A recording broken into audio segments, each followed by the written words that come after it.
to ask the Scottish Government what it is doing to tackle hate crime. Cabinet Secretary Hamza Youssef. Hate crime has hugely damaging effects on victims, their families and communities. We must all play our part to challenge it as part of our ambitious programme of work to tackle hate crime and build community cohesion. We're doing a number of things, including we just launched on the 14th of November a consultation exercise, One Scotland, Hate Has No Home Here, to inform the content of modernised hate crime legislation that is fit for the 21st century.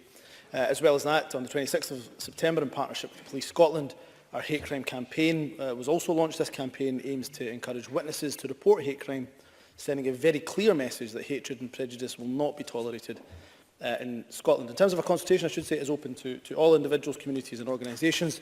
It will help to inform future legislation to address identified needs and afford sufficient protection for those who need it. I hope everyone with an interest will participate in the consultation process. Tom Arthur. Can I thank the Cabinet Secretary for that answer and welcome the work that the Scottish Government is undertaking. The day after this Parliament rose for summer recess, my constituent Blair Wilson from Neilston was subject to homophobic abuse and a physical assault. I think that many of us, had we been subject to such an experience, would have perhaps ran, hid, cowered, but not Blair. He took his phone out, he took a selfie, and that image of his bloodied but smiling and defiant face sent a clear message that resonated not just across Scotland but around the world.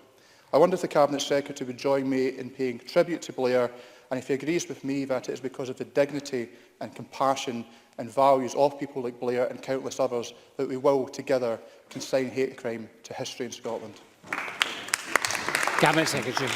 I could not have articulated it better than Tom Arthur has done. I, of course, add my admiration to Blair and Blair Wilson for what, how he conducted himself in the aftermath of that terrible hate crime. I think a number of other people came out in their support and admiration for Blair as well. I have been the victim of hate crime myself. I know how difficult it is to deal with. I know how much of an effect it can, and a personal and emotional effect it can have on you.